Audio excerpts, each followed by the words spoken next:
I'm Oscar Crawford. Welcome to Oscar Crawford Media Sports. Back in the studio today with the sports diva, Mike Godot. We're going to talk about a couple of things today, Mike. We want to talk about the deal with trying to change the extra point or not, and really, what kind of feelings do we have about Richard Sherman's expression of himself at the conclusion of the playoff game the other night when Seattle won? Okay, so this one's very loaded. So the first question was, how do I feel about the extra point?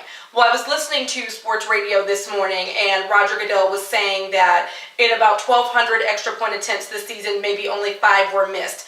Now, I don't know if it's the right answer to say, okay, that's too easy and now we need to change it. I think maybe at worst case, maybe move it back, because it probably has become too easy.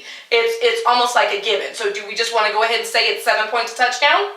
Or is 5 out of 1,200 enough to keep it how it is? It's not broken, don't fix it. I say maybe at the most, let's just go ahead and move it back 5 or 10 yards and make it more difficult. Let's say the football, let's quit punking out. Let's do it like soccer. You score a goal, you earn a point. You score a goal, you earn a point. Don't be begging for extra pieces. Give up the field goal too. Give it all up. Just play football. If you get the ball and the goal, count a point, move on. Okay. It's kind of like playing poker and you get wild cards. People want wild cards because they will support a weak hand. Right. You got wild cards. All it means is you're giving everybody else wild cards too. Play football. Yeah.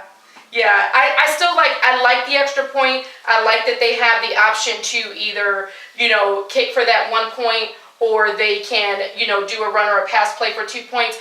For those of you who haven't gotten the update, one of the things that they were thinking about as well is going ahead and say a touchdown's worth 7 points.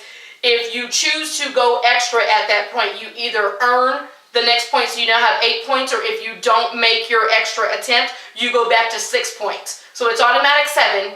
If you choose after that, you win, you get 8, you miss, you get 6. What's the right answer? I don't know. I'd like to see them keep it, just inch it back a few yards, make it a little more tough. I'm really okay with it staying just like it is, but whoever, this is not football players talking this, this is outsiders who don't play the game, who are getting into all this all the time, and it's just talk. Ain't nobody hit the field with the dirt on their shoes. So true. Okay, so. Which takes us into Richard Sherman. What's up with Richard? Oh my goodness. So for those of you who didn't see the game, I'm sure you can go on YouTube or any sports network online and see what happened. But basically, Richard Sherman got into this big rant about Crabtree from the 49ers, about Sherman saying he's the best in the game and that Crabtree shouldn't have been talking about him. I don't know. It did come across very arrogant, I will say that, but here was my issue.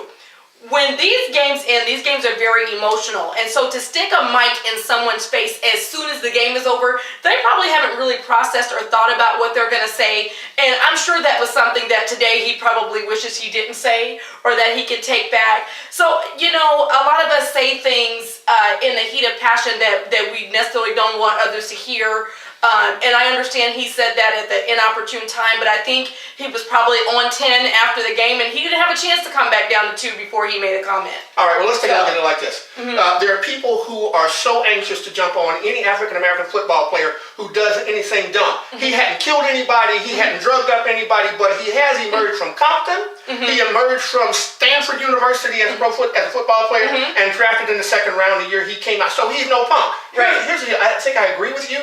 That here's a guy who is pumped with adrenaline and testosterone, and he just pumped out somebody and won the game for his team. So maybe he didn't need a microphone in front of him right then. But let's just put it up like this. Let's just say that it might have been an inappropriate time to be that expressive. Feel how you want to feel, Richard Sherman. It's your game. You are the best cornerback in football. Do your stuff. Right. All right. What about the sports diva? What else are we going to talk about? We're going to wait for another time. We will wait for another time, but I do have a couple of other topics we probably should hit on. All right, listen, thanks guys for joining us. Oscar Crawford Media Sports, guest sports diva Mike Godot. Thanks for joining us.